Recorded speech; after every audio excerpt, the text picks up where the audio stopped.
because I know deeply people are going to come to Bitcoin for different reasons. Some are going to come because the money's broken. Some are going to come because they're tech nerds and they want to figure it out. Some are going to come because of they're libertarians and they want an opt-out system. Some are going to come like Louise. They just, at the end of the day, don't have the bandwidth. We're energetic beings operating on an energetic field, and now we've got energetic money. It's just like, it is just so perfect. And for us to be able to go into that next level of consciousness, for the world to wake up and rise up above this base level shit, the endless wars that are going on, the homelessness, that's to come back to a higher frequency of energy. And we've got that with Bitcoin. I have never found anything that could counterbalance the darkness, because one person I don't think can do it. But a whole protocol of connected nodes that is not fighting the system in a violent way, because I think we would lose. It's literally an opt-out, go fuck kind of way. You can't defeat that. You literally, and we know this from the last 15 years, right? Because it's only grown. I could orange pill anyone in the world. You know who it would be? All the women carrying children in their body. They hold the future inside of them. If you change someone like that who's literally holding life inside of them, if you change their outlook on the future, it would just have a ripple effect through their entire family. Welcome back to Gday Bitcoin, ladies and gentlemen. Today we have... I'm going to start it again. I love you. I think you ought to keep the outtakes on there. This is so funny. Fuck. Your smile is so beautiful. Let me do your intro. Go for it. Let's go. Go for it. You do the intro, Izzy. Welcome back, ladies and gentlemen, to welcome back to another episode of Gday Bitcoin with Sean Clarke. I've got a guest today. His name's Izzy, and we're going to get deep down into some beautiful rabbit holes. Join us.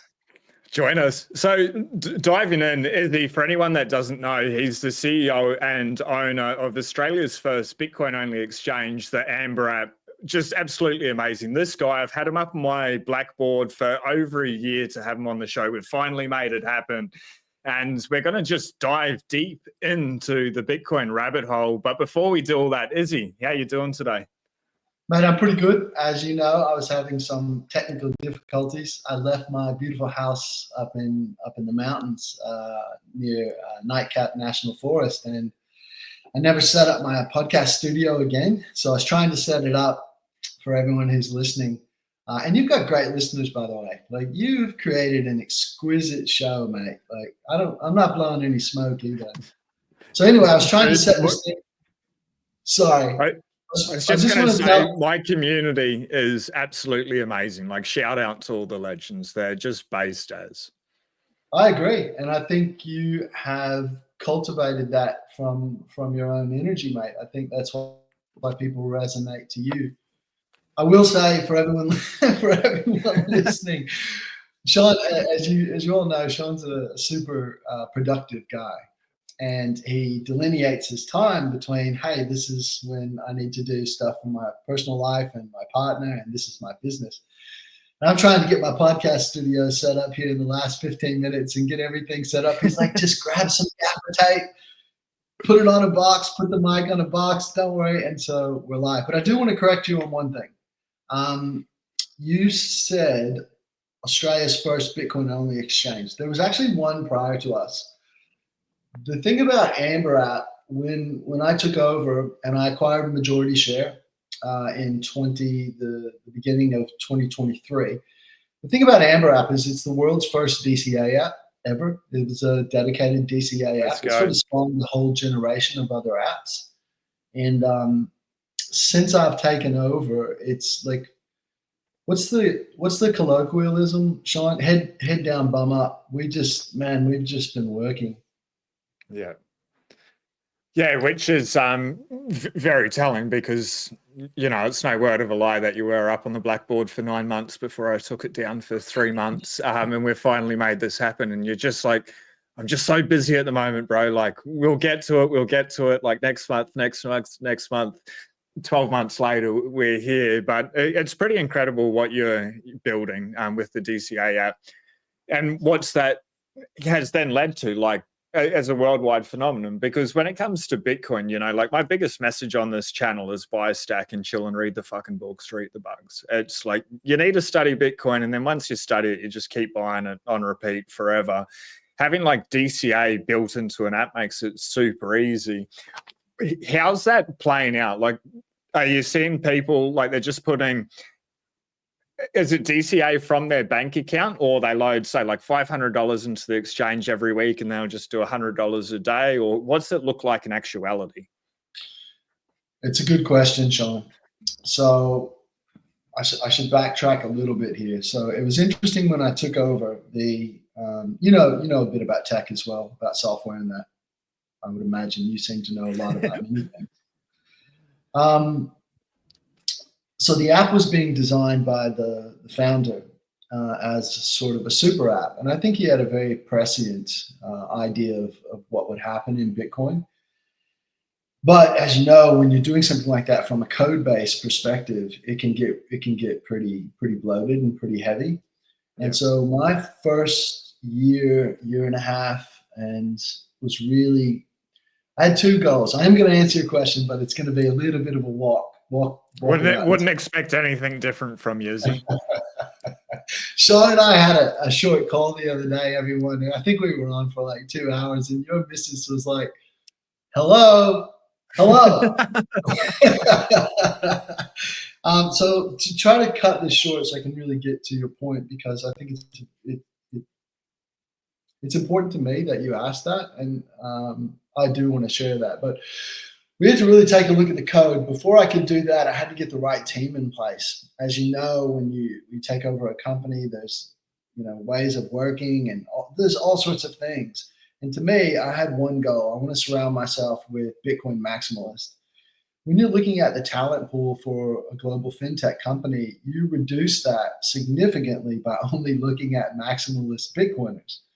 But to me, there was no other way, because you and I in a conversation, we work together. I don't have to explain stuff to you. You get it. You are the ethos. You live it and walk it, right? So I needed those people around me. And we did it. We got those people. And then it was about stripping the app back. And at the same time, we were going to launch, like the previous team had a partnership set up with a company called Wire to launch globally. They did a soft global launch. Like, previous team was really, really great, but they were geared for this global launch.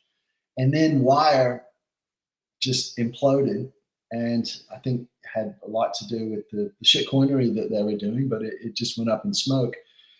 So I saw that about a month beforehand. I ended that partnership, but I wanted to go back into North America. So at the halving party, I'm going to answer your question. At the halving party, I announced, hey, we've got Amber App V2 to go into North America and Canada, because I'd set up a new partnership.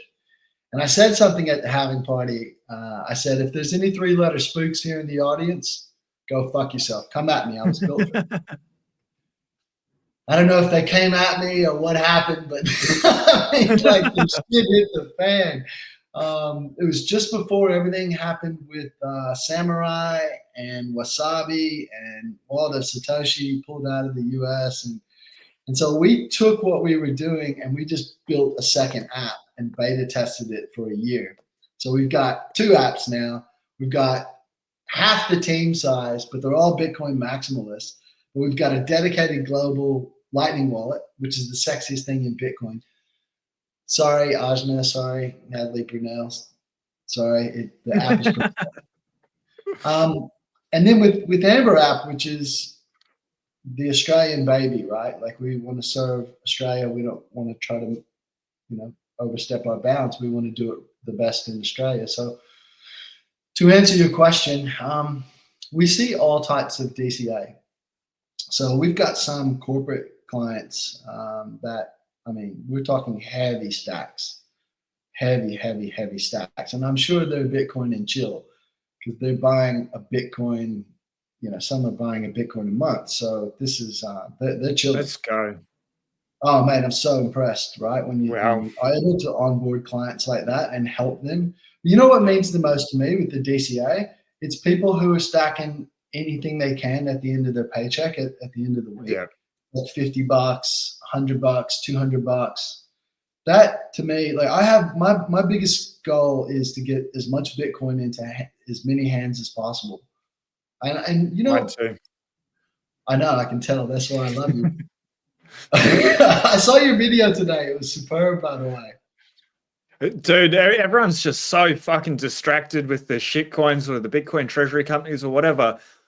Like people can fuck around and find out whatever, but the revolution's Bitcoin and self-custody. We've got digital IDs, CBDCs coming to Australia, like let alone the rest of the world. What happened in Lebanon? Like, and people want to fuck around without having Bitcoin and self-custody. Like something's missing. There's a couple of screws loose. What do you think that is? Greed. Let me actually preface that, right? Yeah. Because we can easily look at someone and go, they're fucking crazy. But I bet the majority of those people, if you or I sat down for dinner with them, they're not crazy. They probably want the same thing as you and me, but something is not. Yeah. What do you think it is? So I've thought about it. Like the easy flippant answer is just greed. The unit buyers, they see Bitcoin at $119,000 US. So like, I've missed that boat. Well, no, you haven't. We're dealing with different things. But also, like, say they think they've missed it because of unit buyers, and then XRP is a couple of cents or a couple of bucks or whatever it is, or Ethereum or whatever, and they're like, oh, this is the next Bitcoin. And then they jump in there and then they're just inundated with so much information, like the XRP army or whatever, like they're overloaded. And because they're getting so much information, it starts to switch off their ability to think critically. And a lot of these people may or may not, but predominantly they're probably already working, and so they're listening to podcasts, they're not reading the books and slowing down, so they're just getting all this information all day, and they finish their work day or whatever, or they get home, they're like, and it's just easier to watch a video and not pick up a book and read differently. And like also in Australia, like the attack against Bitcoin over the last 5-10 years has been pretty blatant from the mainstream media. Whereas like XRP, Ethereum, and all those other things haven't really had the slander campaigns because they've been so small. And then all the other crypto is trying to tie itself to Bitcoin. Like they're saying, like we're this other type of money. Not maybe like at best you're a tech play. At worst, you're a total like blatant scam, but you're not the actual money. But they try to tie themselves to being money, digital money, in whatever capacity. And XRP changing the banking system, whatever nonsense. But it sounds good. Like it's absolutely amazing. I got caught up in the shit coins, and like a caveat, I realized like within 2 weeks that they weren't the money. Bitcoin was the money, but I thought that there was like this amazing blockchain technology, and Bitcoin created like that blockchain technology. So like this is this other blockchain technology, and so like maybe there's that hope of something better. And then like in a roundabout way, it does come back to greed. Like I can buy so much more XRP or so much more Ethereum or whatever it is compared to one Bitcoin. And also maybe the lack of understanding when we're communicating that you don't need to buy one Bitcoin. You can buy $5 a day, a week. You can buy $2 if you wanted to. Like you don't need to go out and buy a whole Bitcoin, but they just see Bitcoin at $181,000 Australian. Like it's too much for me.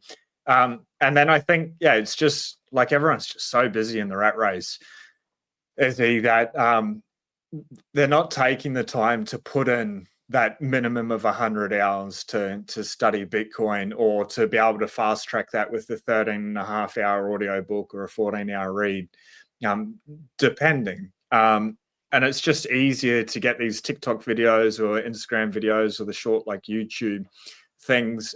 Whereas with Bitcoin, it's not a 5-minute conversation. It's not just gonna happen straight away. But the influencers for that, the shitcoins and stuff, can make a pretty compelling argument within 5 minutes why it's going to the moon and everything like that. They don't talk about the problems of the real. Yeah, that's right. Whereas the Bitcoiners want to get everything out and tell everyone everything like all at once in a conversation, and people like, it's too much, I don't know what it's like, what you were saying, you know, fix the money, fix the world, I'm just going to buy this thing because it's going to the moon. And that's just the easier option, to not engage critically. And it's not that they can't think critically, it's just that they're so overwhelmed from mainstream media, their jobs, the food they're eating, the water they're drinking, and what they choose to spend their time on.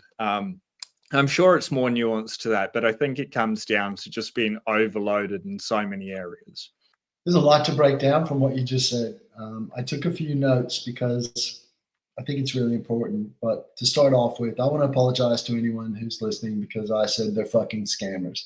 You know what? What does that say about me? Just what I said before. Like, if I was to sit down with someone who was like, hey, man, this tech is going to change X. At their heart, they're probably a good person. Yeah. There is, like you said, there are definitely some pump and dumps. And some people go, Izzy, you're way fucking too nice. Okay, whatever. But at the same time, I think the majority of people in the world, those who aren't purposefully captured and willingly move into the agenda, which I'm sure we can get into, outside of those people, I think the majority of people have a goodness in their heart and they want to be behind something. The greatest thing for me, I think people want connection. Fiat currency, by its very nature, separates us. And to get to the core of what you're talking about, you mentioned greed, right? There's a lot to break down from what you said. You mentioned greed, so that's a downstream effect of a fiat currency. Because if Sean has these things, or the perception, my perception that Sean has these things because he's in debt to the fucking hilt, but I don't know that. I'm just looking at him going, man, he's driving a Range Rover. He's got this great house. I want to keep up with the Joneses. I want what Sean has. We're separate. And because, like you said, at the end of the day, I've worked all day just to try to keep up with my neighbor, Sean. At the end of the day, I want to zone out and watch X, whether it be a footy or some type of bullshit TV show or whatever. And it's just this continuous perpetuation of bullshit. And it ultimately separates us to a point, I think, to your point, we become so numb by it all, you do want to drown out and you let government or global governments, or if you want to go even a step further, what's behind that, do things to you in a tyrannical way that you would never allow. If you were in your front yard and someone came up and said, do this, you'd go, fuck off, mate.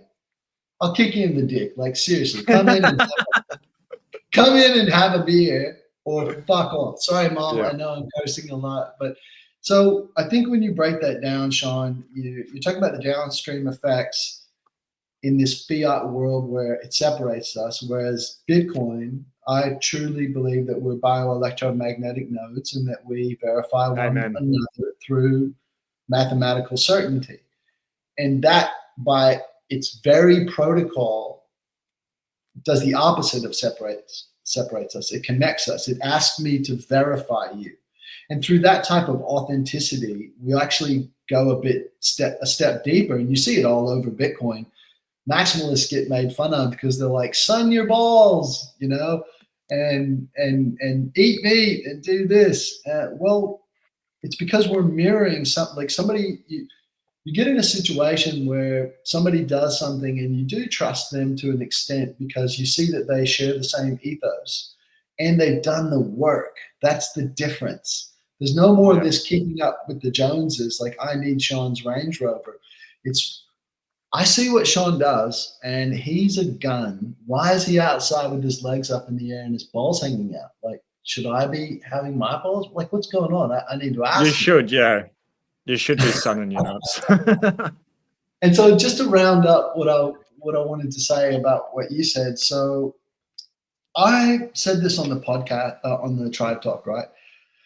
To me, it's a very nefarious game of perception. And it goes all the way back to Babylon.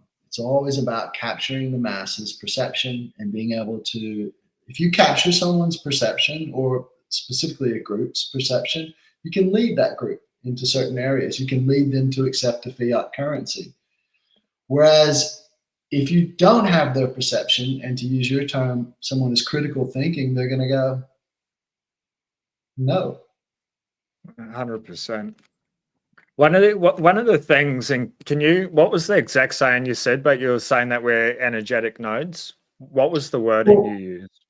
Well, we're bioelectromagnetic nodes. And you go back in medicine and science a little bit, people are like, oh, we're not electromagnetic. Really? I think the neurologists and the certain brain surgeons and brain researchers are like, really? Hold my beer. I love being right in the long term, because we are like, how can that which spawned us, this which is the earth, this which is our mother, literally spawned the human endeavor, and we can measure its electromagnetism. Why would that not be on the deepest of cellular levels? Oh, it is. The science was wrong. So we are biological electromagnetic nodes. I look at a box, which is my node, and I go, okay, that guy, that thing, that bioelectromagnetic node, that mechanism which calls himself Sean, which identifies as a human, sent Izzy a transaction. I look at a box, I take that information in through my eyes, my brain processes it, and I verify what the protocol set as the base layer. Yeah. I just finished, I think 2 nights ago, rereading the Tao of Bitcoin. I think I read it, like I've definitely read it once in entirety, and I just read it once in entirety again then. But when I went into the book, I was at about 50% before I went back through. So I've read it about 2.5 times now, by Scott Deedles. Absolutely incredible. And he talks about Bitcoin as energy money. But like, I don't know, 10 years ago, maybe a little bit longer, 15 years ago, I just had this realization one day. I was outside meditating. I'm like, everything is everything. I'm like, whoa, everything is everything. And I'm like, yeah, everything's everything, but everything is energy, and everything is energy. And it's just different vibrations or frequencies of energy. Right.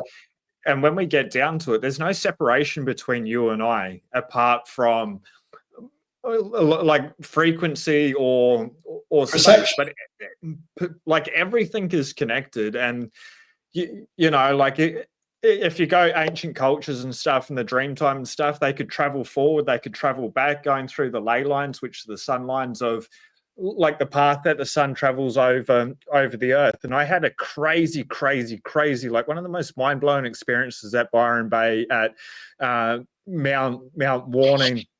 I can't remember the native name for it, but Mount Warning, climbed up there and for sunrise.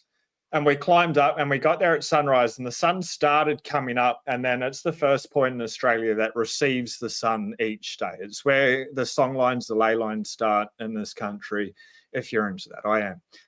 And anyway, as the sun's coming up and it just went full circle above the horizon, these 2 big eagles came up the side of the mountain and their wingtips here, and then they fell apart. But instead of like, so like here's their wings and their eyes, they like rolled over sideways and then like just fell upside down the side of the mountain and then like full barrel rolled, but not like forward, sideways, like just as the sun went full circle, like absolutely crazy. So to think that we're not connected to the sun, which is the biggest energy giving source like in our universe, and to think that we're not connected, or like just try stay out of the sun for a month or 2 months or whatever and see how amazing you feel after. Probably not really good, but I spend 3 hours in the sun every day minimum. I've done that for 13 months now, every single day, 3 hours minimum, Monday to Friday.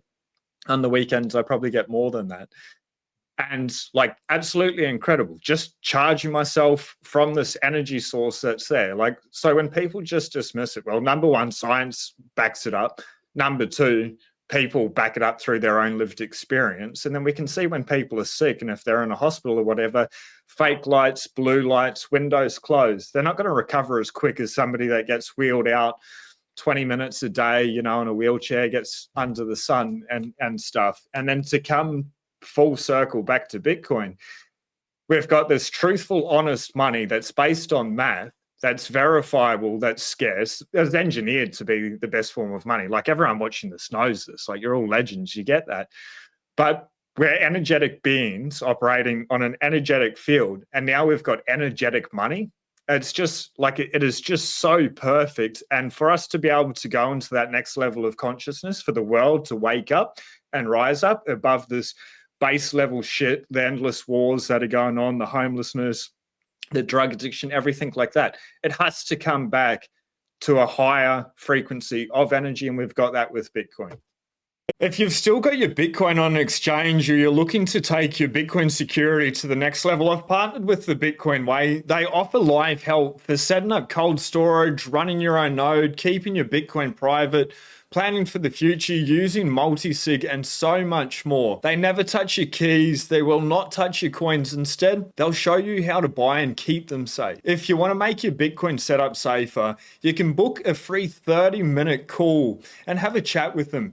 Safedina Moose, the author of the Bitcoin Standard, Natalie Brunel, Preston Pish, and so many more recommend the professional IT cybersecurity team. Couple of outstanding things here. You can see they've been featured in Forbes, Bitcoin Magazine, Bitcoin Prague, Zero Hedge, Simply Bitcoin, the Bitcoin Safedine, the Bitcoin Standard podcast with Safedina Moose, Bitcoin News, obviously Gday Bitcoin for a long time. They're the world experts in helping people become self-sovereign. It's not just about protecting your Bitcoin stash. Yes, they will help you do that in a very easy to understand step-by-step process. But from there, they can help you secure your data.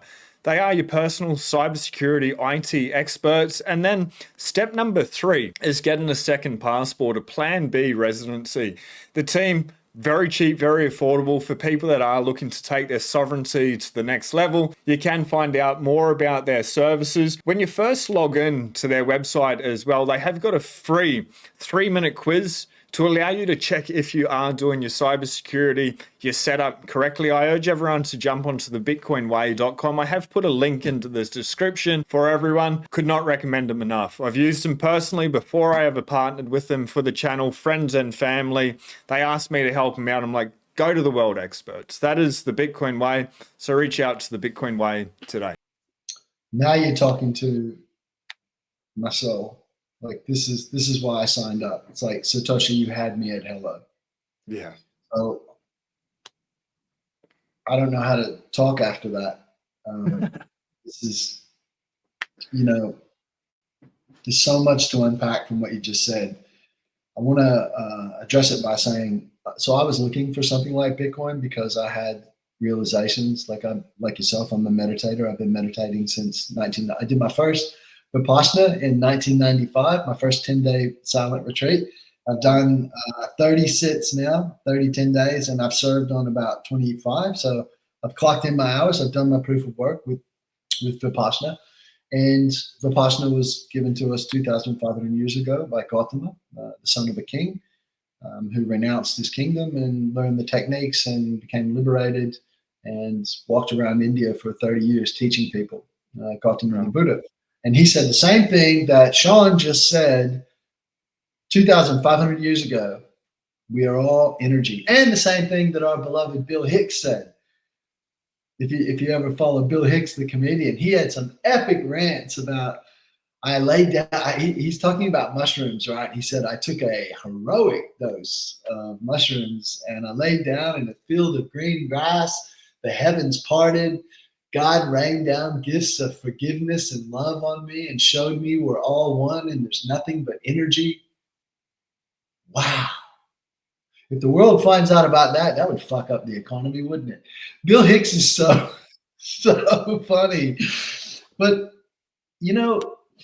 Sean, it's really interesting because when I look at the balance of good, what we would call good and evil in the world, right? And that's a perception as well. But yeah, you can look back throughout all of known history, and guys like me and you, or girls, have sit around, whether it be in the woods or a village or in the city or by the ocean, and they've talked about this interplay of what you want to call bad and good, good and evil, light and dark, right? The world I mean, it's not only since the pandemic, it's been getting dark for a while. Yeah. You look back at the Rockefeller papers, how the UN was started, you can see some darkness. You can go back even a lot further, right? And I think that nature kind of balances itself, or God balances itself, or Allah, or Hashem, or however you look at that in your life, higher self, whatever. It has a balance. If it didn't, we wouldn't be here. And what would counteract the current tyrannical trajectory? Like, tell me, because you recognized it, right? And you go, okay, there's where humanity's going. This dystopia, this CBDC, all of this. This has been in the works a long time. How would Sean, waking up to we're all connected, we're all one, everything is energy, be able to defeat something that's been in power for 2,000 years, and in current times, in modern times, owns the media, the military, all of your perception, prints the money? How could Sean ever stand up to that? I literally could not find a way that Izzy could. And to be honest, mate, it was incredibly depressing because I felt that I was born for this shit. And when you're a man and your whole life is like, yeah, man, and then you get beaten down by the system, and you get to a point where you're like, I just want to take drugs or drown out or something to soften the blow, because I don't know how to solve this. And it seems like I'm the only one that sees it sometimes. Even my best mates think I'm crazy. And then you look at Bitcoin protocol, and this is why I mentioned bioelectromagnetic nodes, because I have never found anything that could counterbalance the darkness, because one person I don't think can do it. But a whole protocol of connected nodes that is not fighting the system in a violent way, because I think we would lose. It's literally an opt-out, go fuck yourself kind of way. Yeah. How do you can't defeat that. You literally, and we know this from the last 15 years, right? Because it's only grown. Yeah. Like you ask Google, can Bitcoin be shut down? No, like every nation would need to be worked together and they'd be able to wind back one block. Like you can't stop it now. The cat's out of the bag. And I guess that's why it's so important for people to run a Bitcoin node. Like, please just run a Bitcoin node. But be that energy node in the network. Like, do that. You can do that to be able to help it. But it is like Jeff Booth says, as long as we stay decentralized and secure, there's no stopping this. And like, we can play a part in that. It's incredible. I guess, like, tagging onto this, imagine knowing everything you did, or remembering going back to knowing everything before you found Bitcoin. Imagine if Bitcoin didn't exist. Like, fuck, man. I'd be living in a cave, smoking weed, going surfing every day. Yeah. I think I'd be in jail or dead, man. I think it would have been an overdose or in jail. It just, I got clean well and truly before Bitcoin, but the world got deeper and darker, especially through COVID, man. Like, dude, what a crazy time to be able to go through. And now they're trying this shit again. They're starting to do that pre-programming about things out of China, and Australia's just handed over its sovereign rights and a plandemic, whatever the fuck you want to call it, to the World Health Organization. Our health ministers have zero control anymore. They're just puppets, which is so sad. But then, like, you come back to Bitcoin, like, thinking about all that, I'm like, oh man, it's so hectic. But then thinking about that, Plan B passport, Bitcoin, like, fuck around and find out. I will just exit. Like, fuck off. Fuck you, money. I'm over it. So it gives you hope. There's a sadness in that. Because I feel the exact same way, but how good is Australia? A lot of people around the world can poke shit and go, oh, you're still a penal colony. Okay, a lot of people got wrapped up in the pandemic, but come to Australia, go around Australia, get yourself a combi van, go around Australia, tell me where you live is better than Australia.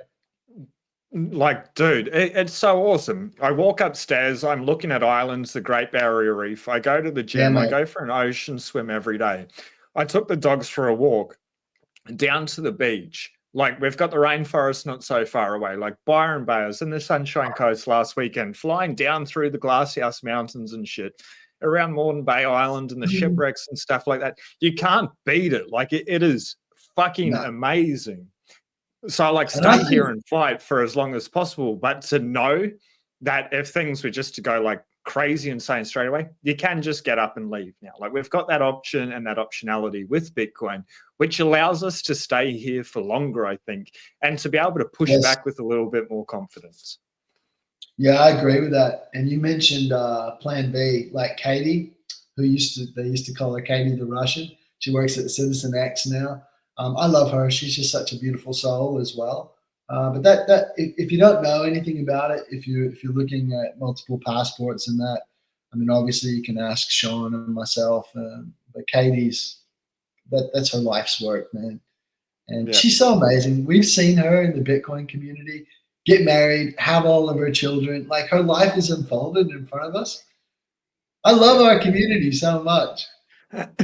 It's so incredible. And like, on that point, I think with Bitcoin, because there is that 100-hour minimum barrier to entry, and you need to be willing to like face some pretty hard truths. The money's not broken. It's not backed by anything apart from the force and coercion of the government and the military power and like fear of imprisonment.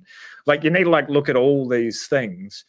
So the people that actually push through have already got like a little bit of fire or a little bit of passion behind them. They've got that driving force where they could be like, oh, like a book this thick? Yeah, okay, like I'll read that. Like, I'll find out. Oh, and then the books get bigger and bigger. Yeah, like I'm willing to keep consuming it. Where someone that has maybe maybe just society's ground them down so much that they're like, they see something hard and they're like, ah, fuck it, I'll do it tomorrow, you know, and they go and play video games and stuff. So the people that are here and that have been here for a while and just continue to stack, especially, and the reason why I say for a while is because it's been up only like pretty much for the last 12 months. But when it goes up only, like eventually it crashes. And if you have the 76% drawdown, or you lose 50% of your fiat net worth in 3 days, like we did in COVID, like you're like, holy fuck, like what is going on here? Is my thesis still correct? Yes. Like, I'm going to double down, I'm going to buy more, and you get more of a conviction through that. But those people, like, they've been trialed by fire, you know, they've had the baseball bat in the back of the head and they've gotten back up, and they're continuing to put in the work, put in the proof of work. And I guess the message for anyone that's your first cycle, fucking have a plan, because it will drop. Like, people that are saying 400K is in play this year, it's fucking not. Like, it's not happening. To like hold on to that is insanity. And then like the 0.000% chance that it happens, well, the world's gotten really fucked very quickly. But if it goes that high by the end of the year, it's crashing down super hard. So what's your plan? Like, if it goes to $400,000, what's your plan? Like, have it written down, prepared, because inevitably Bitcoin's going to crash. And it's going to come down. Maybe it's a smaller crash, maybe it's a bigger crash.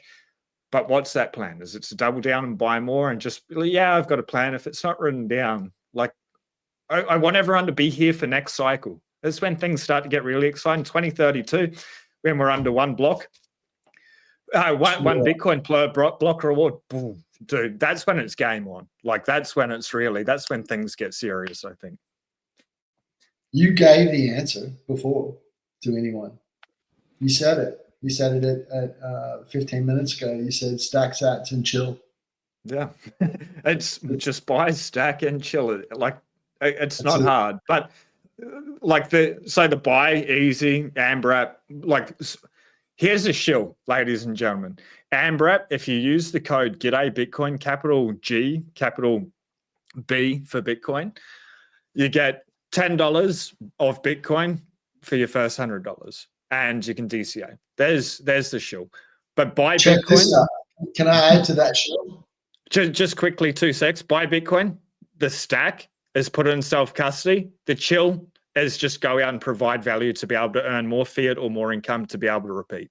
That's it. Go over to you. Point number 2, you asked me, I'm going to circle back to one thing you said about the app. What's that code again? Gday Bitcoin. G'day Bitcoin. the apostrophe in there? No, so just capital G, Gday, no space, capital Getting B, into getting into Bitcoin. I'll put it in the description for people, but yeah, do G'day it. Bitcoin. Do it. Do it because every sat counts. And Bloody oath. it's an Australian colloquialism. G'day, Bitcoin. How you going, mate? Well, I g'day, charge like you. I've explained it a couple of times, Izzy, but g'day in Australia means good day. Every Yeah, day is a good day to pay attention to Bitcoin, to buy Bitcoin, to study Bitcoin, to devote your resources, your human output to Bitcoin in one capacity or another. It's the first words I wake up and see every day. Bitcoin's been the first word I've seen every day of my life for the last 4.5 years. Every I'm single day. sure you're. The I'm first word I sure. read. I'm sure your partner is overzealous at that. I'm sure she's so the first thing that you're like, "G'day, Bitcoin. Hello, love. How are you?" I just want to add something on your point number 2 because my greatest mission, as I said, is to get as many sats in as many hands as possible, similar to you. So you said use G'day Bitcoin, like literally download the app. I feel so weird shilling.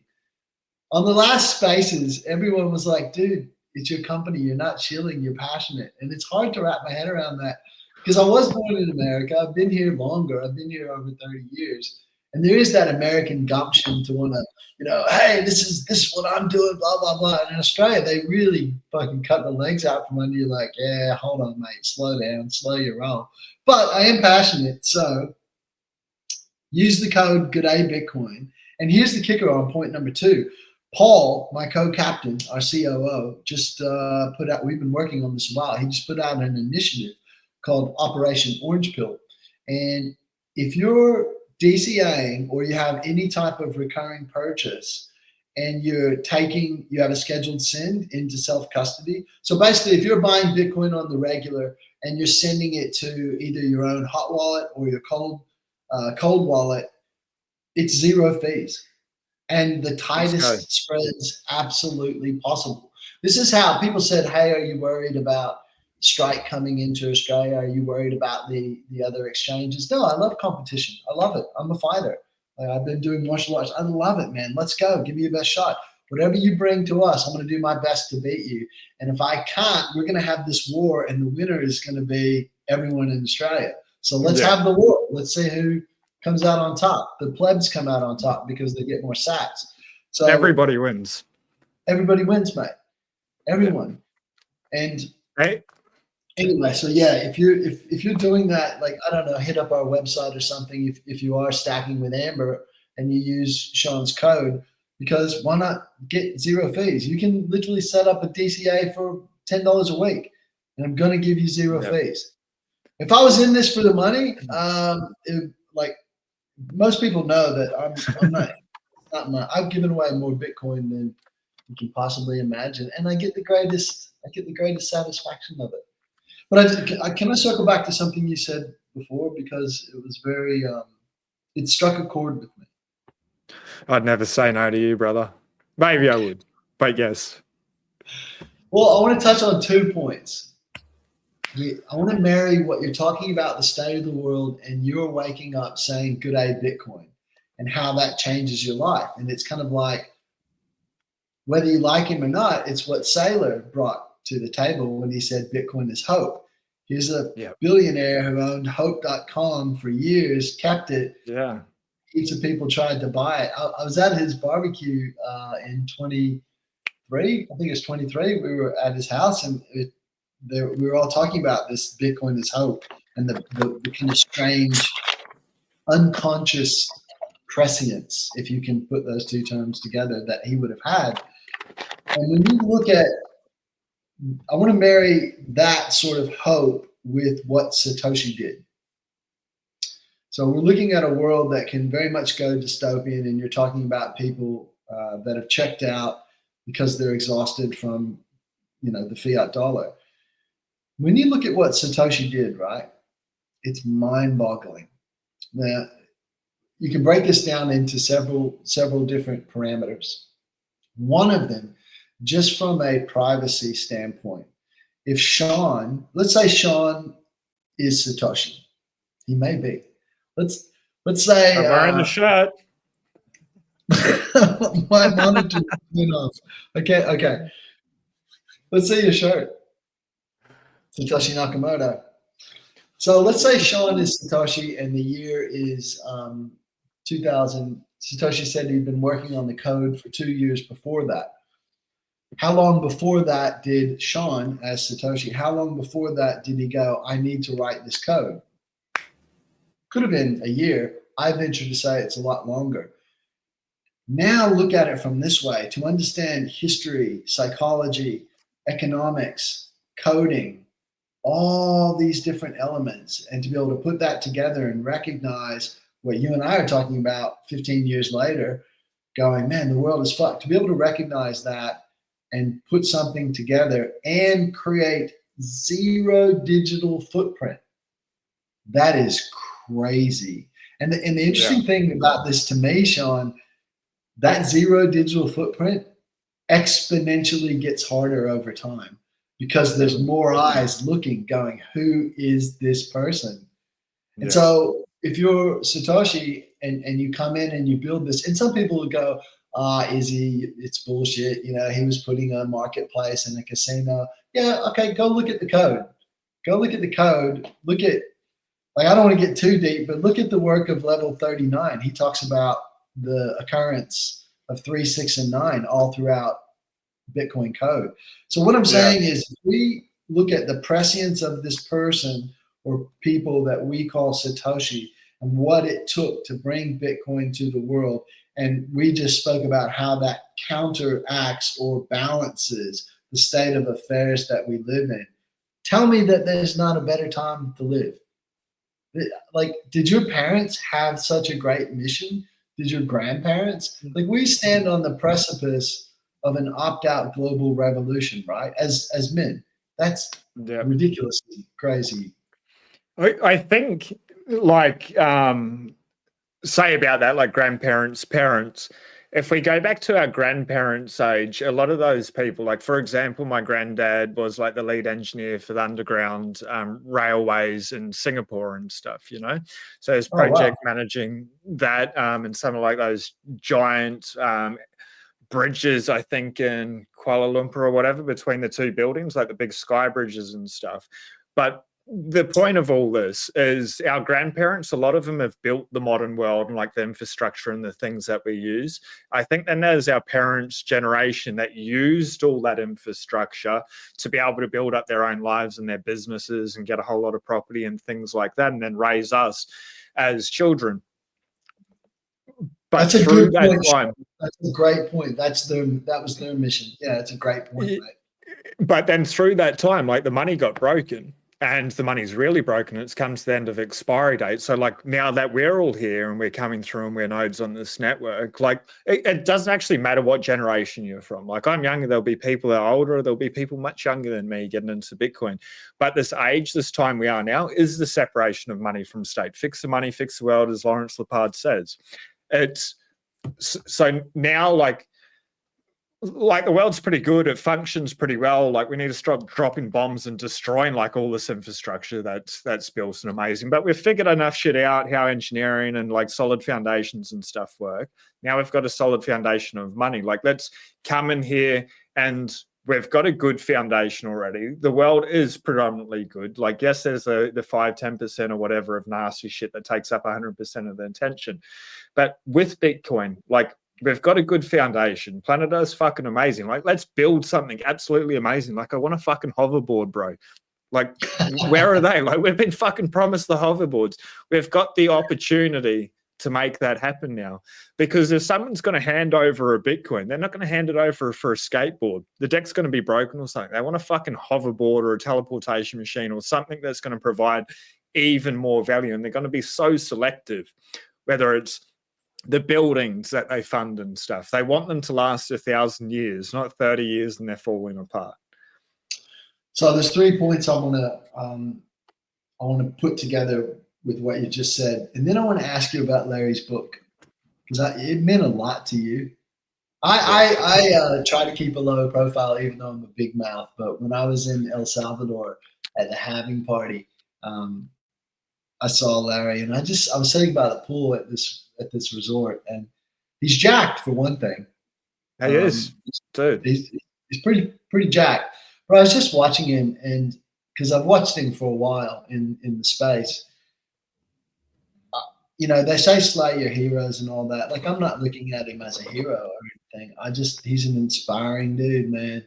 Like, he is one of the most spot on. We've seen some people come through Bitcoin and you're like, ah, wow. And then they do something and you're like, what was that? I'm here to fix it. Some bullshit, right? I do not see that. I do not see that with Larry. I just see this guy, like, yeah, anyway, I just want to tie something together. So I feel what you're talking about is the Renaissance. And we're due for it, mate. We've been under the thumb. We've been under the thumb for a while, Sean. Our parents We've got the tool for it now. Huh? We've got the tool to make it happen. Okay, so here's the kicker. Here's my take on this. I'll tie 3 points together. So Satoshi in his prescience, or in their prescience, I particularly think it's a one. Anyway, in that prescience, created this protocol, understanding the world as it is and what it took, and bounced, disappeared. Because if you look at anyone who tried to create money prior to that, they're either dead or in jail, or they kind of got shut down in certain ways. If anyone knows the history of money, you don't go against the Fed. And so this guy bounced, this Satoshi bounced, but the protocol's in place. And the cool thing about it is the issuance cycle. That, to me, I just get all geeked out on this, right? Like, how amazing is the issuance cycle? I don't know if you've seen any of my presentations on Satoshi's Bitcoin is humanity's Jugad. Jugad is an ancient Sanskrit word that has, like, no one knows the etymology of the word. It's part Pali, part Sanskrit, but it means when you take a lot of things together and you put them together to combine them to achieve a result that they necessarily weren't intended for. And so if you look and you add a little bit of ingenuity of your own to that equation, or that, like what you told me to do with my mic today. You're like, mate, get some books, get some gaffer tape that thing, let's go live. That's a jugad. Any 7-year-old in India knows what a jugad is.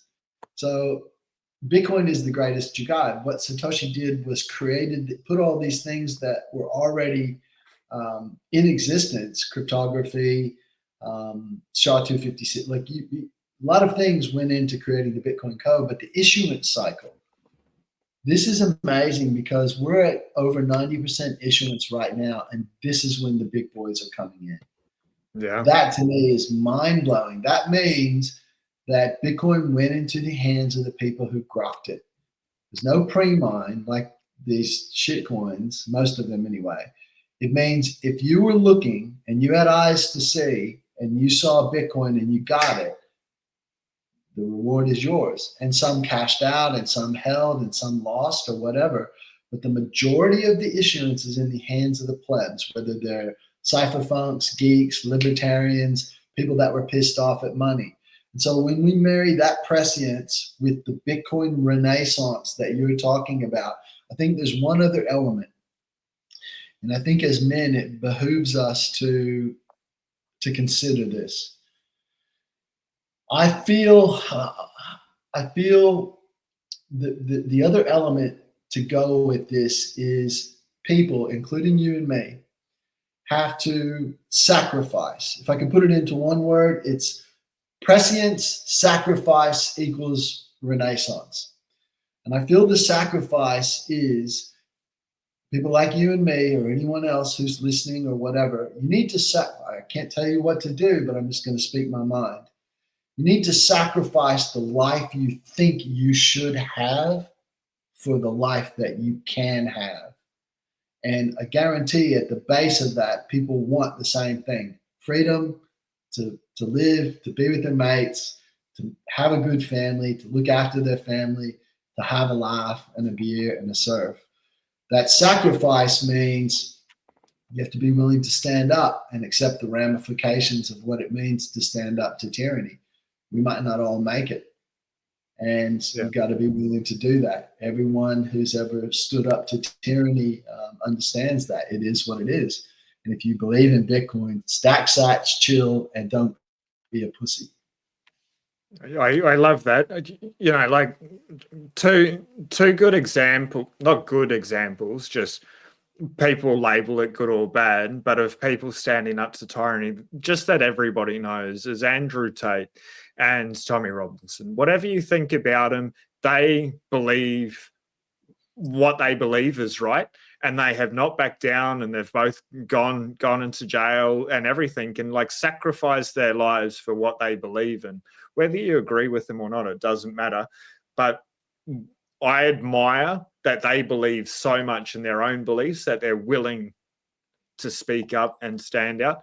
But there are also other ways, Izzy, where you can find the way that the system, whatever system you want to change, works and operates, and you can learn the rules of that game, and you can go in there and you can be a Trojan horse, and you can change it from within in a peaceful way, just by giving them the research or the information that they base their system on. You're like, well, here's some other research that says maybe we should move one step to the left or one step to the right, and you can incrementally move it over as well.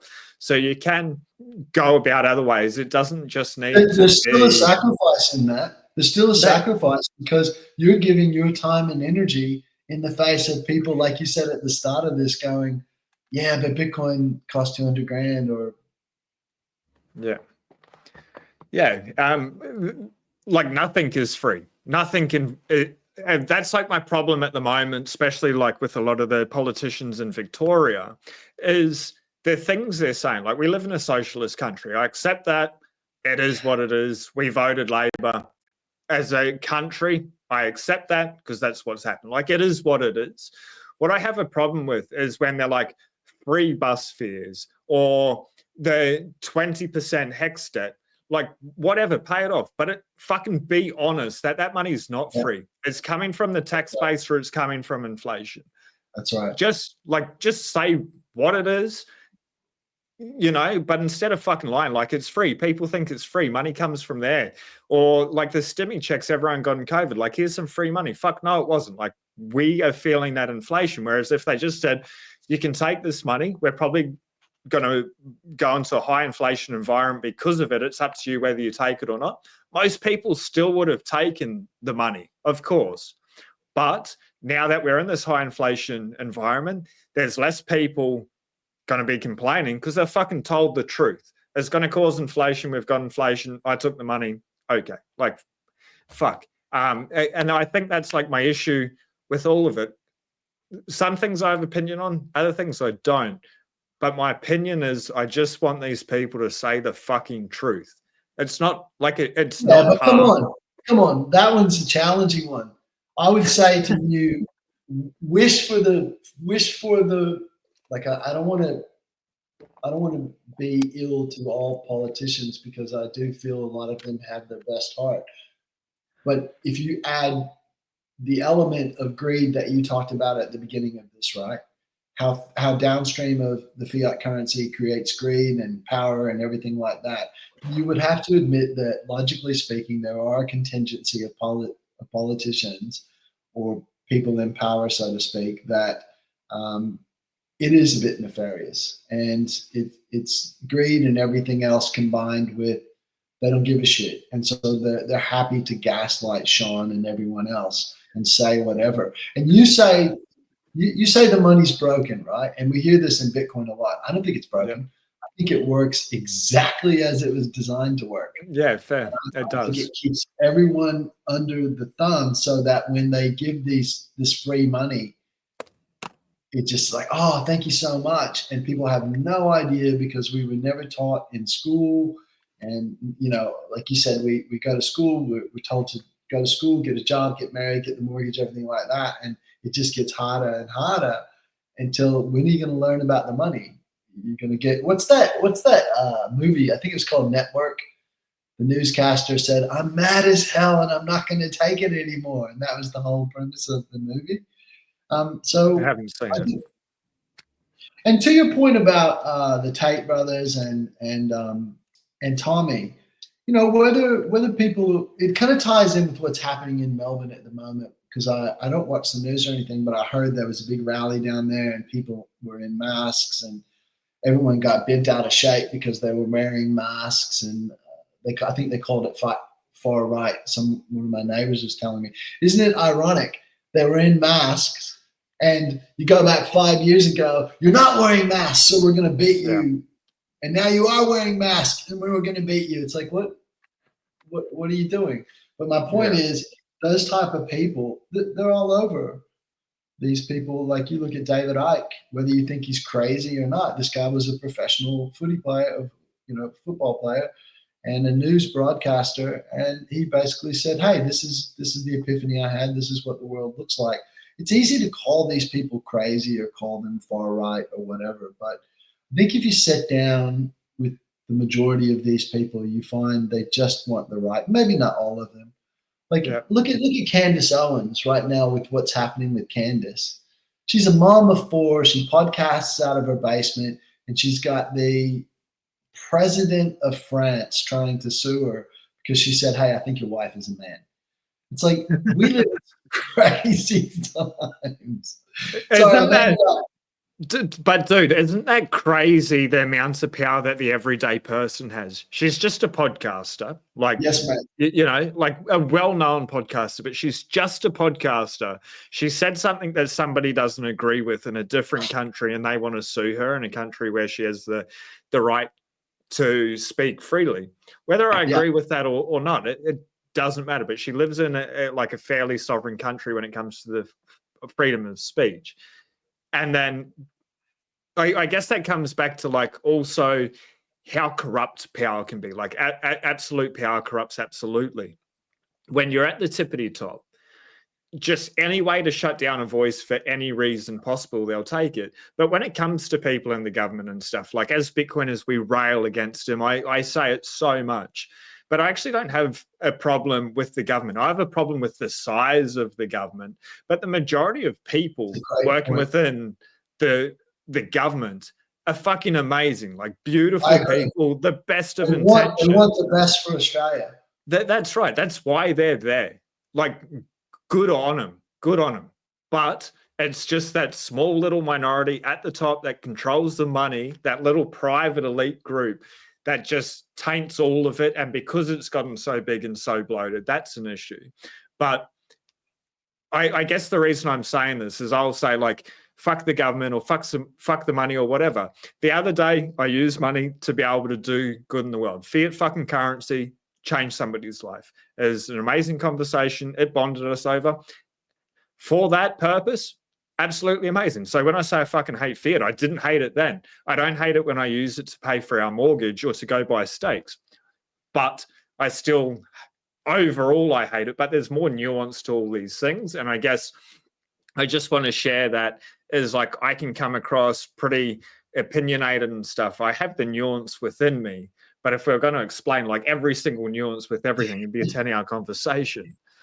Well, let me ask you about that nuance, right? Because are you like me in that you, like, I do want to fight against the tyranny. And so there is that in me that gets fired up. But you talk about the nuance. Are you similar to me in that?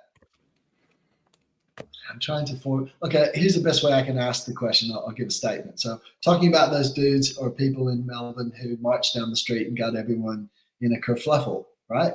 I actually don't mind that, because I don't mind if it's anything, whoever they are or whatever they're up for, or if it's satanic sexual deviants walking down the street. Like, I don't mind. That comes with freedom of speech, to me at least. Yeah. Whether I agree with them or not. And I actually think I would rather know that that's how you feel, so I can have a conversation with you and challenge your idea. Because if you're kind of logical, unless you're an idiot or an asshole, I think you kind of get into a debate with me, and I'd be like, well, why do you think that way? What is it about the world that's made you think that way? Because I don't think that way. So are you like me in that you almost have to dial yourself back sometimes to go, okay, there is another perspective. It's not all bad and me and my mate's good type thing. Yeah.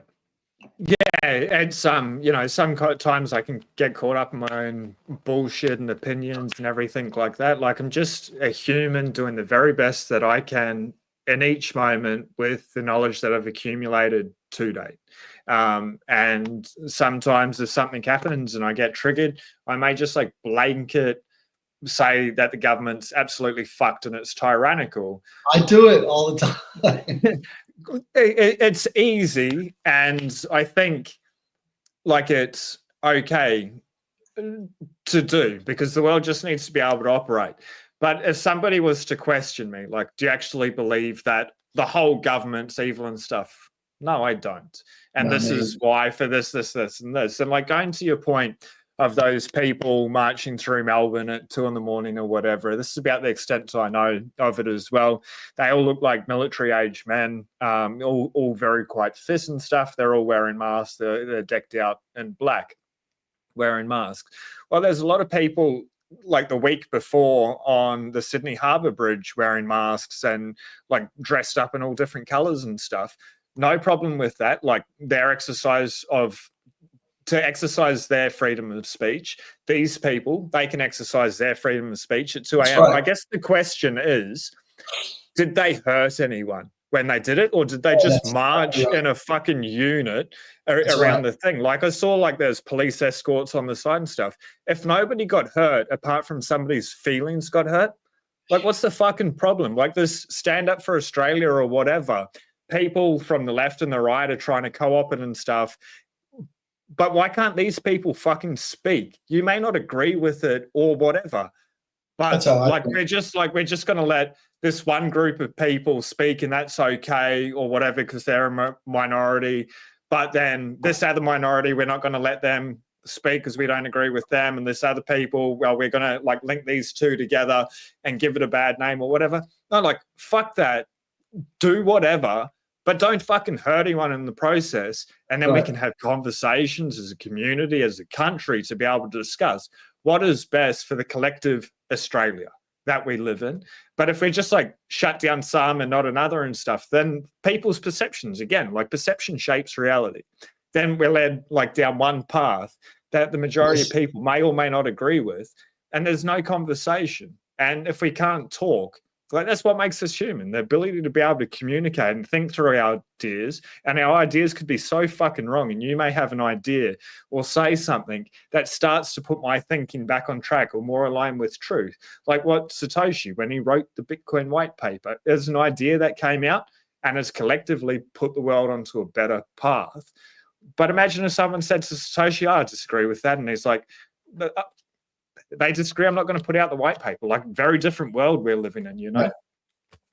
You bring up an interesting point because there's the famous quote by Satoshi. It's actually on the back of the T-shirt that I'm wearing right now. By the way, you showed your T-shirt. This is my T-shirt, Amber App T-shirt. Let's go. Nice. You're going to have to send me one, Izzy. I like it. Oh, I'll send you heaps of stuff. Fuck yeah. Yeah, I'll make a note. Send you some stuff. Cool. I just want to say shout out to Jen Barden from the Bitcoin Diaries. This is her design. She's also the person that designed this logo and the cover of the big print by Lawrence Lepard. She's so fucking talented. Yeah. What a gun. What's her X handle? Jen Barden. I'll connect you to after. Dude, if you need any design or anything, she's a graphical designer. She is so talented. I'll bring her up right next. I love the cover of that book and I love your logo. But I venture to say the designer that I have the pleasure of working with every day, many of you know who Star Fury is. He used to travel around Australia living in his van. He made his child in his van with his partner. Star Fury is, to me, like, I don't know how to explain this. You know, when it's like Satoshi serendipity. We were destined to work together. It's the only designer. When I took over at Amber App, if you notice, if anyone has been using it before I took over, everything has changed in terms of the branding and everything else. And it's because I said to Star Fury, I want the most ancient symbol known to man. And that's what needs to represent us. And he's like, let's fucking go. And I said, well, it's the seed of life. Yeah. Everything, the seed of life, and It's the everything. flowering of life. Yeah, exactly. And then I wanted to put node points on it. And so we have to have node points on the seed of life with the Bitcoin B in the middle and stacking sats, right? And so to me, it was like, he's the only person that just went, got it. Leave me alone for a week. Let me come back. And Awesome. Amber Wallet, the second app that we created, he's like, I want to design. We talked about this for months. He said, I want to put my stamp on this. And I said, let's make it psychedelic. Let's make it an experience. And we looked at Jolly architecture from sort of ancient Persia and the play of shadow and light and how it goes through the seed of life and casts shadow on the floor. And we're like, can we recreate that in an app?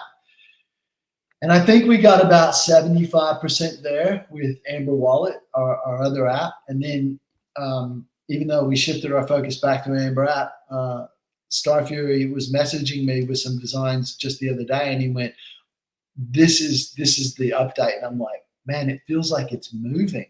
Like it's coming at me. And he goes, I know, I want to put it in Amber Wallet. It reminded me of, Yoni Appleberg? Yes. Yeah, so Yoni talks about, he says Bitcoin is a psychedelic experience. And I love 100%. 100%. It's 100%, isn't it? 100%. You look at what Brandon said about the mycelium of money, and you add Yoni's work and then throw in a bit of Tomer Strolite. How does all that sit with you in terms of the mirror that is Bitcoin?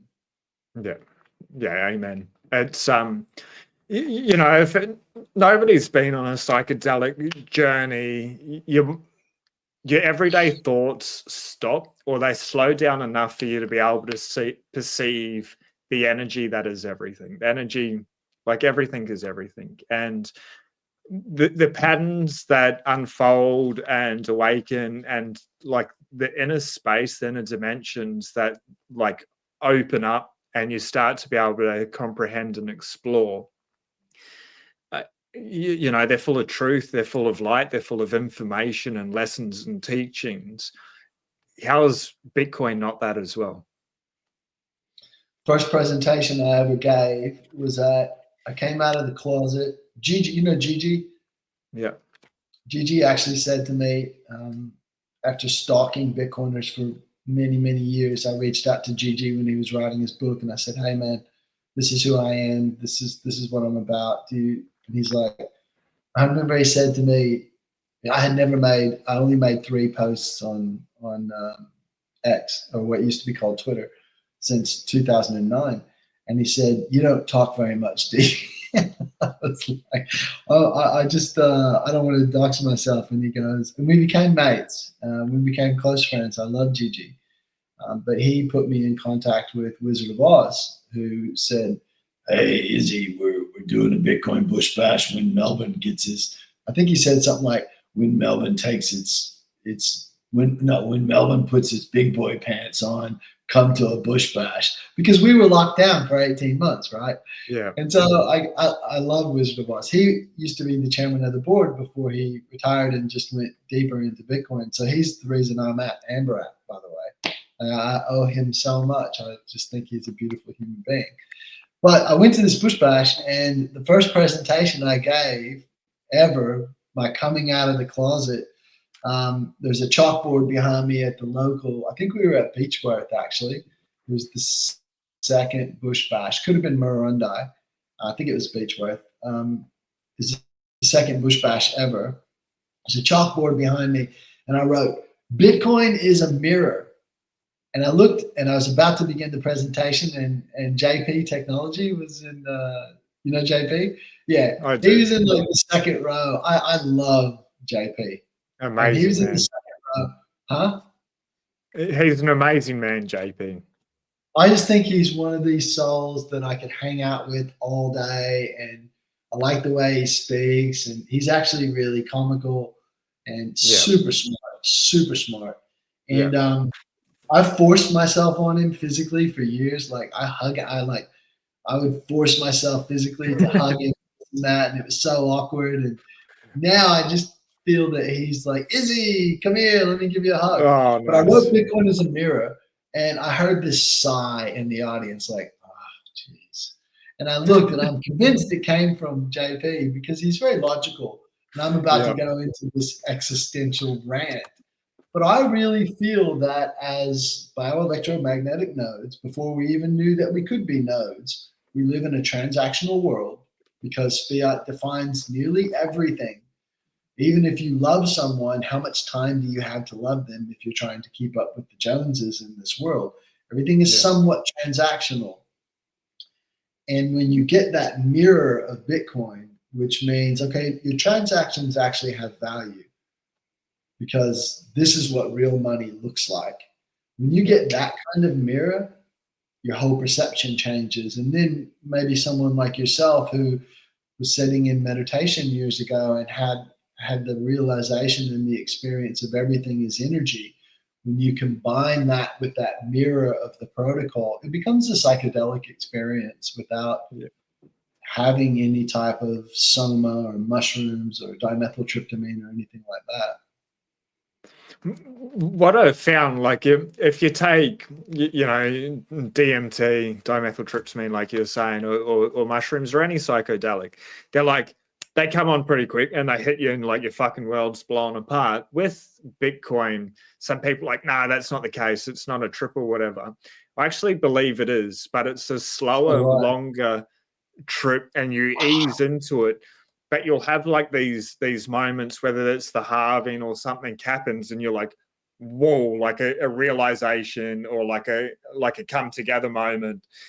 And then you'll like just sort of keep traveling down that journey of life, and it could be years or it could be a couple of days or weeks or whatever. And then you'll like have another awareness experience or whatever.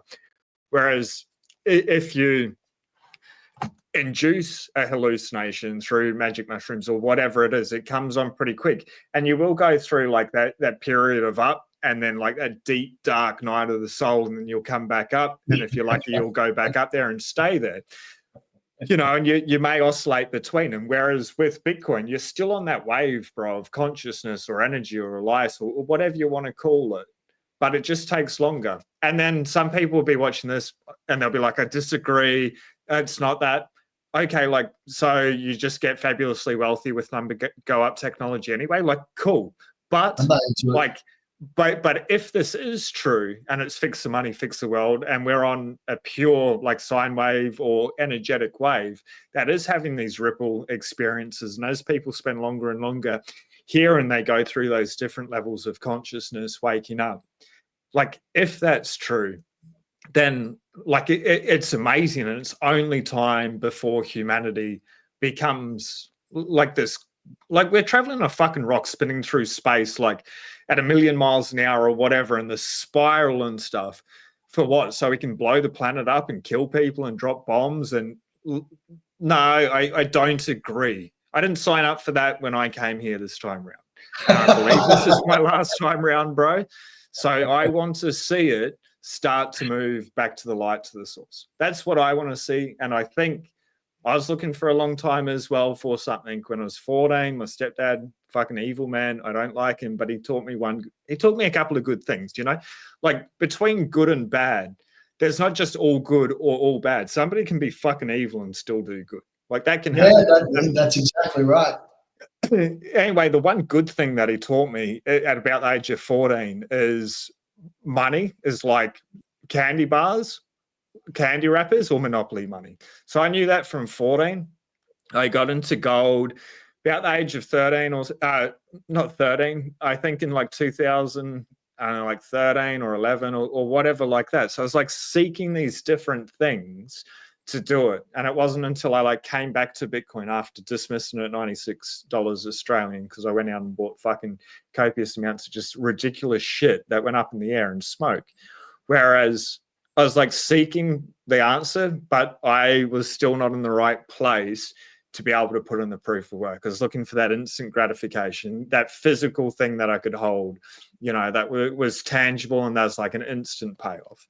But to sort of round it out, the longer, because people, like in 2025, it's not the first time they're hearing about Bitcoin. Like pretty much anyone on the planet that's going to buy Bitcoin this year, they've heard about it over the last couple of years or something. They've heard That's it right. over and over and over again. But it's like the force behind it, the time chain, the blockchain, like all that cosmic energy is now so dense. And there's so many of these nodes, these biomagnetic electrical nodes. What has he said out there now that is sharing, and this force that's going out? It's unstoppable. It like Bitcoin is unstoppable as long as it stays decentralized and secure. So run a node, like yet again, and be that node in the world. But I can only see good coming out of this, and governments and three-letter agencies and whatever will try capture it, but just hold Bitcoin in self-custody and don't let that happen. Like it's amazing, man. I think we're in for a good time, but it won't I don't be. know how much, I don't think we're on a big rock. Well, okay, no, I played devil's advocate. I was gonna say I don't think we're on a big rock. I don't. Well, like so, it's like a flat disc. No, I'm not going there. You know what's funny about that argument, right? I love looking at different viewpoints. Like I really enjoy hearing people's worldviews. That's one I never went down because at the like for the record, I do think we are like it makes sense to me that this is a ball. But here's the kicker, right? It makes no difference in terms of me taking one step or another on the earth, procuring my food and giving love to the people in my life. So I'm fine if I don't know, but I also like looking into it and I like people's viewpoints. It's fuck you money. Just do shit. Like whatever it is out there, ladies and gentlemen, that you want to do, stack Bitcoin and just do shit. You can just do it. Now we've got that freedom, that capacity. Bitcoin's fuck you money. So like you can agree with me or not. Like I do care when when I piss people off, they get angry because I've failed to be able to communicate for a way to turn on that light bulb, but hopefully somebody else can. And that's the joy of Bitcoin. Like there's so many thousands of people out there podcasting, putting out books, content, running exchanges, building business or whatever. Like we can just do shit these days, which is absolutely amazing because we're not subject to the tyranny of the fiat slave system that says, no, you can't do that. Speak out, you're going to lose your job or the contract or whatever. You can just do shit. Like it allows you to be the best person that you can possibly be now. It's incredible. I think that harkens back to Brandon Cutum's, the mycelium of money. What a beautiful analogy, right? Bitcoin has no CEO, it has no office, it has no marketing budget, and yet it's the fastest growing thing we've ever seen in human history. Some people in religion may go, oh, that's bullshit. No, hang on. Religion was a slow roll.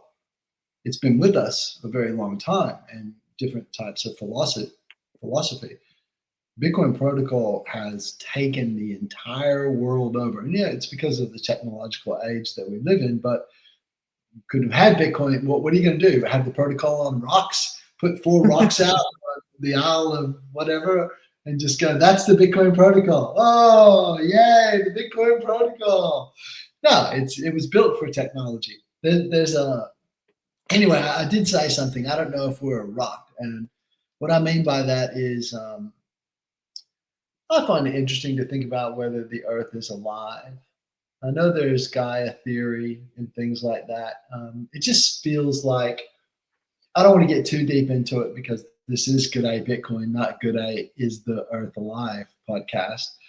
But yeah, maybe I won't go too deep into it. Let me circle back to what I was going to ask you. What was it about Larry's book? Because I've seen how it affected you and I've seen how many people you've brought to Larry's work. What was it about that really, really touched your heart and made you go, I'm going to get this to everyone? Because I don't know, for those of you that don't know, Sean will literally, if someone doesn't have the money for the book, he will just send them the book. Yeah. Since the start of the year, I spent $2,200 on Bitcoin books for other people's education. They're like, what's in it for you? Nothing. Well, it is. They get to buy Bitcoin, they change their own lives, and then they will create a ripple effect in their friends, their family, the community. So that changes the world around me. But like to your point, and then I want to come back to the Earth being alive because fuck yeah, it is. I'm not gonna let you get away from that. Okay, no worries. Let's go. Yeah. Let's go.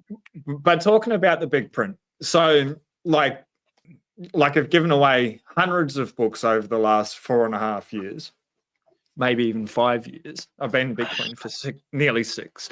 I will give them a book, and especially the Bitcoin standard, like the reaction of some people, literally their physical reaction after like a week of having the Bitcoin standards to give it back to me, like this. They're like, it's so too dense. much for me. Yeah, it's too much. I couldn't get past the first chapter, or it's not for me. So then I'm like, try Beers for Bitcoin, or Bitcoin evangelism, or parallel, or crypto sovereignty, or the price of tomorrow, pay attention to Bitcoin, infinity divide by 21 million, the hidden cost of money, or whatever it is. And they're like, it's just not for me. Or some of them would hit, but they just weren't getting it because it wasn't accessible enough. It's almost written for people that already had like a little bit of an idea, even if they're a basic entry book, or they're just too dense. Lawrence Lepard, if you don't know, he sold his business back in like the 1970s or the 1980s for $250 million US. So, and then he was like working on Wall Street, trading like $500 million to $1 billion a day for many years. Working within the system, profiting from the system served him very, very well. Come 2008 financial crisis, he was one of the very few people in that upper echelon elite of society when all the central bankers were patting themselves on the so great, we deserved our fucking billions of dollars in bonus. He said, no, you fuckers, you did not. Like, you decimated the middle class in Australia, and like this ripple effect over the world. That's the character of this man. He sticks up for the little guy, even though he has zero fucking reason to do it, because he cares. It's called character. Integrity, man. He is just so amazing, you know? Proof of work. He's ripped as, he's right into his CrossFit. Just in a freaking incredible man. But what he's done in this book, The Big Print, and if you haven't read The Big Print, read the Big Print. There's nothing in it for you. Read The Big Print. Just read it. But he breaks it down to like a year 7 reading level. He talks about why the money's broken, how the money's broken, how the system came about. The most complex thing by design is understanding money, because of all the different parts and everywhere that it interacts and it touches every part of our lives. He makes it so accessible to understand what the problem is. Then he talks about gold, and he talks about Bitcoin, and why gold's been a great, fantastic, amazing solution to this over human history for the last 4,000 or 5,000 years, and why Bitcoin now is becoming that flight to safety, that flight to quality, and why. But not in a way that's going to go over people's heads, in an entertaining, interesting, incredible way. But personally, why does it mean so much? And I've said this now a couple of times on the podcast. My wife was one of those people. Give her the book. Oh, fuck that. Like, too much, you know, or just not because she's a researcher and she's at the top of her field and lived experience mental health. Just an amazing human being. She's reading all day and like academic articles and journals and writing all that stuff. She just wants to tune out. And that's her prerogative. She can do that. So I like give her these deep economic textbooks like the Bitcoin stand. She's like, it's too much for me. Like, you do the Bitcoin, that's all good. Like, that's your thing, that's fine. But I blackmailed her into listening to it on a road trip coming back up, well, down to Ballagin and back up. Blackmailed her, bro. Blackmailed her. Tell me. It was pretty intense, and it was probably the sternest that I've ever been with her in my life. As just, there was no exception. As like, listen to the book or like fuck around and find out. And not in a violent way or whatever, but just straight up, I'm gonna pull my man card straight up. Just in a way where I wouldn't have gone on that holiday. It was not going to happen unless we listened to the book. We listened to the book. On the way up, there's like 2 or 3 hours remaining, and she just starts crying. And I obviously pull over, push pause, and I'm like, what's wrong, darling? And she's like, you saved me. Like you saved me, you saved my family, you saved our friends. She's like, I thought you were just crazy. I thought it was just magic internet money or getting rich. I didn't get it. She's like, I get it. Like, she's like, I can't believe it. Like, I'm so sorry. I'm like, where was this book 4 years ago? I'm like, we've got this book now and it's good. And like, how close we've come together from that. She's been buying Bitcoin stuff, but the light bulb went off. I've done like 300 lives or whatever, plus like interviewed the best and the brightest minds within Bitcoin. I've read 95% of the Bitcoin books. Like, I'm like 5,000 hours of my own research deep over the last 6 years. I know a thing or two about Bitcoin, and yet my wife still thought it was magic internet money, this get rich quick scheme, because that's how it's played out. Magic internet money, get rich quick. That's a side product of Bitcoin, but that's not the revolution of Bitcoin. It's not the fucking point of Bitcoin. And after like a certain amount of number go up, it doesn't fucking matter. It's just like a marketing tool. But for her to see that and open up to it, like, just amazing. That book does this. If I give this book to someone and they read it front to back cover, and it's going to take them, if they're a slow reader, maybe 20 hours. The audio book by Walker America is 13.5 hours. I read it in the first 2.5 days of this year. I couldn't put it down. I got the manuscript New Year's Eve, start New Year's Day, finished on the 3rd. It's just enthralling. But if someone reads it front to back cover, like Jeff Wilson from Wilson Asset Management, he's like, oh yeah, that's interesting. Doesn't know if he will or won't buy Bitcoin. I'm like, cool. I don't give a fuck anymore. I don't care, because now you understand what I'm talking about, what Bitcoin is. That's your choice. But if someone comes up to me and they're like, Bitcoin's not for me or it's too expensive, have you read the book? Nah, I'm just not interested. Like, they are just, I don't know a politically correct way. Like, it's so stupid. It is so fucking stupid. I understand people are busy and everything like that. If someone's going to say no to Bitcoin, say no with knowledge and understanding. And I believe if people are only ever going to read one book, just one book, it's this book that will give them enough understanding to do it. If they've read this book and then they're like a little bit sure, oh yes, a little bit no, then go into the Bitcoin Standard, parallel, like then go out there and read more and more books or more podcasts and stuff. But like, for someone just be, no, I'm not interested, be like, you have to read this book before doing it. They don't need to do shit. Like, they can just have fun staying poor or have fun staying ignorant.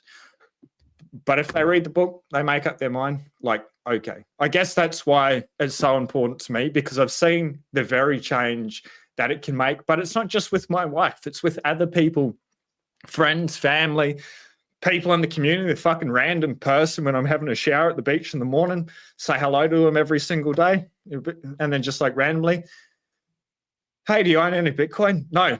Hang on a moment. I'll grab a book out of the car. Just wait there, and give it to someone. They're like, oh, wow, that's really interesting. And like, cool. Like, when it comes to orange pilling, that buying Bitcoin's not becoming orange pilled. Understanding Bitcoin when the lights turn on, that's becoming orange pilled. And I think this book is a great way to lead people into that for the majority of people, because it's written for a broader audience, not maybe like the Bitcoin Standard is someone that's quite academic in their mind already. I think like it's a little bit more dense, where Larry, his purpose was for the common man, the everyday person to get it, and he did it. Like, yeah, he put in the proof of work and it came off. Thanks for sharing that with me. Most people who know me, I'm a bit of I get a bit teary-eyed, and when you were telling the story about your wife in the car, when she... Dude, it changed my life. Like, one book changed my everyday existence. And it's like we've got an amazing relationship, and we've happily been together for 8.5 years. We've been married. You told me even how you met, when you met. Yeah, like just crazy. Like, when you say like everything is everything and everything is energy, and I won't share that moment publicly, like when we met, but like the most beautiful person that I've ever met. Just like incredible. 2 peas in a pod. But I think stereotyping, it's the men in the family usually that get into Bitcoin, and maybe that's a lot of because like fuck the system messaging and stuff like that, and like escape the rat race and the slave system and whatever. But usually I'm just stereotyping, like there's so many people that are so fucking lucky where they find Bitcoin individually, or one person finds it, but both of them grok it straight away together. That wasn't my case. And I think for the majority of Bitcoiners, it's probably not the case. One person understands it a lot more than the other. Yeah.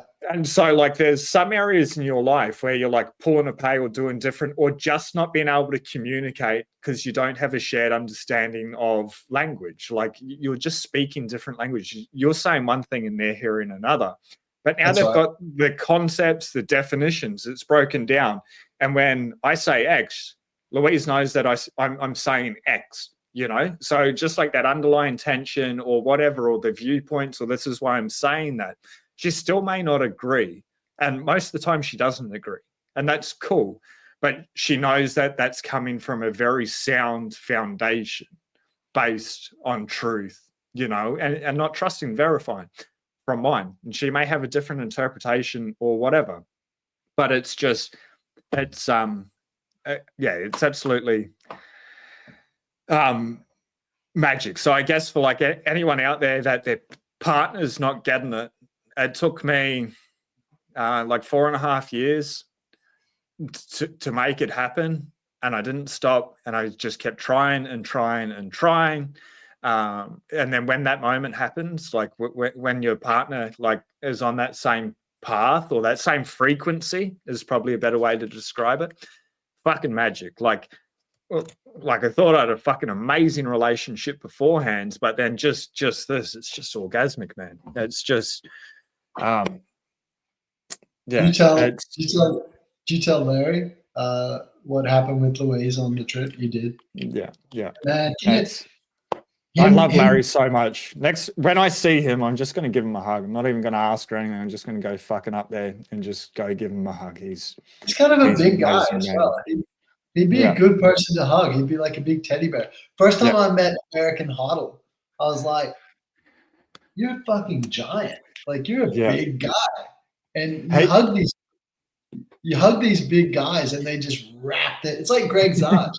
You know, I want to break down a couple of things of what you just said, because I know you've got very little time left, right? Because I can keep going. I'll keep going for 12 hours. We'll do it now. Well, let's not leave it 12 months before round 2, Izzy. Well, you saw what Andrew said. I said on Twitter, dude, I'm in. Dude, you hop on the plane. I'll meet you at the airport. We'll fly to Andrew. Man, my monitor just went off. We'll fly to Andrew, pick him up, go to an island, and just talk Bitcoin. Yeah, I'm in 100%. I want to ask you a couple things. Are you familiar with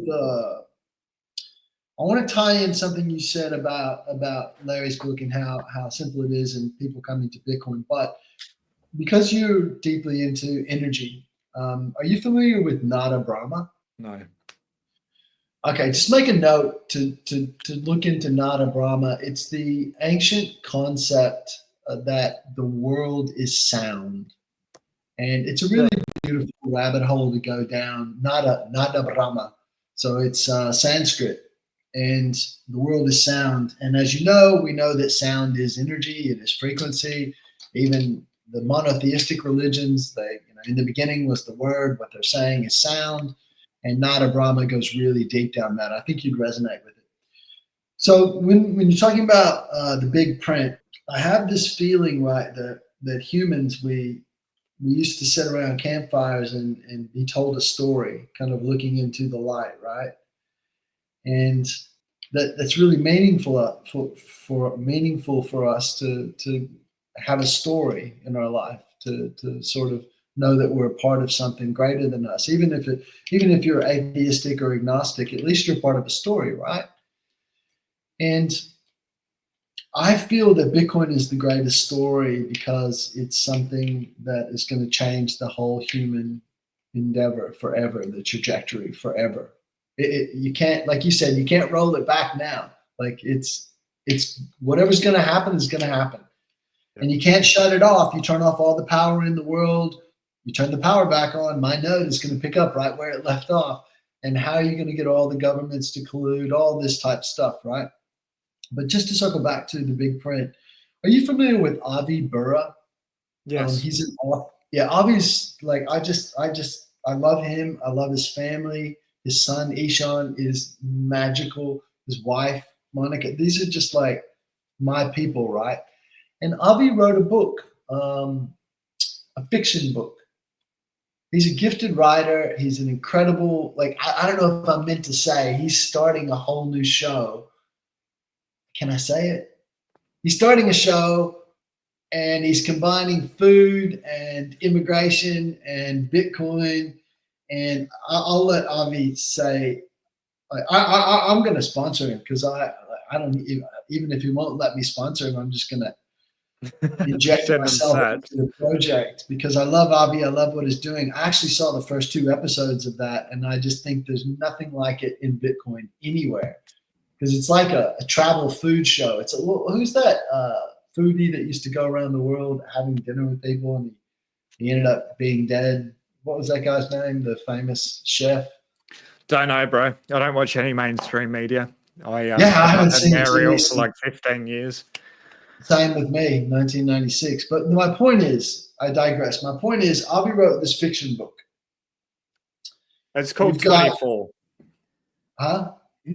The book. The title of it's 24. Yeah, and it's a story, and it deeply resonated with people. This isn't, hey, let me show you how the money's broken. Hey, let me teach you everything about Bitcoin. This is just a story, just a story. But it took a gift like Avi to interweave humanity and Bitcoin into that story. And he did it from a personal experience. He did it because it's who he is. And then you cut to someone else that I know and love very deeply, Bitcoin Shooter.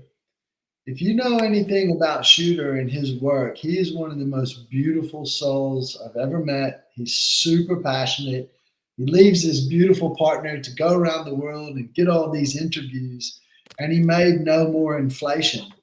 And similar to you and Louise, I have someone on my team at Amber. He was saying, yeah, you know, and we're all Bitcoiners, like hardcore Bitcoiners. And he said, my wife just isn't grokking it. And he sat her down and showed her the Shooter's documentary, No More Inflation. Same experience as Louise. Just broke it. Just broke her mind, broke her heart wide open, was like, I can't believe it. And she's orange pilling people without knowing about the protocol, without knowing about the issuance, giving 2 shits about number go up. She's just like, you got to see the world we live in. Can I show you the world we live in? There's this orange glowing light that actually fixes this. Have you heard about it? And so what I'm trying to say is, I've said this for a long time. I remember when Fractal Encrypt, another really close friend of mine, when he came into the space and I saw his first work, I was just like, this is amazing because I know deeply people are going to come to Bitcoin for different reasons. Some are going to come because the money's broken. Some are going to come because they're tech nerds and they want to figure it out. Some are going to come because of they're libertarians and they want an opt-out system. Some are going to come like Louise. They just, at the end of the day, don't have the bandwidth and they just want to zone out, but they don't want to watch Desperate Fucking Housewives. They may want to read Avi's novel. They may want to look at No More Inflation. And that's the story of Bitcoin. I personally think I'll wrap up I don't know what you want to move on to before we go, but if I could orange pill anyone in the world, you know who it'd be? Who? I'd orange pill all the women carrying children in their body because they hold the future inside of them. They're forward thinking. They have to understand the world. Hopefully they're in a loving household. And so they understand the diligence of which their man is going out, slaving in this place and coming home and trying to create something. If I could orange pill pregnant women and new moms, that would just mean the world to me, because I just think they're so ripe. If you change someone like that who's literally holding life inside of them, if you change their outlook on the future, it would just have a ripple effect through their entire family, to their husband, to their husband's mates. Like, as men, we look at our women and go, what's she doing? That's interesting. Why is she into that? Like, what's going on? And especially if they're carrying our child. And then when the child grows up, it grows up in a Bitcoin household. So that would be who I would extend my orange pills to, is the pregnant women of the world. I love that. I think that's a very incredible mission, like a mission critical mission for people. And I guess, if you know anyone that's pregnant, give them the big print, but or get them to watch one of the documentaries or read 24, because Bitcoin's only a force for good, in my opinion. I do not have any time left, unfortunately. This has been great, brother. Dude, it's been so awesome. It's gone so quickly. The tech problems at the start, but I'm glad we persevered and got here. For everyone that's watching, I always finish by saying, please do something nice for yourself today. Please do something nice for somebody else. Maybe it's giving them a book. Maybe it's just being there and taking a moment to listen to them. There's a lot of hard things going on. The money is broken. People are in a lot of pain. Just take a moment to do that.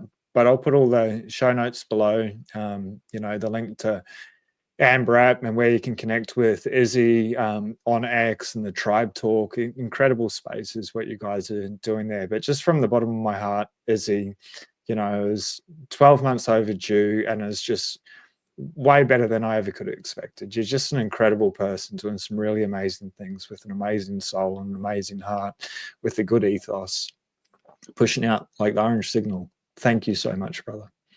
Thanks, Sean. I love you, man.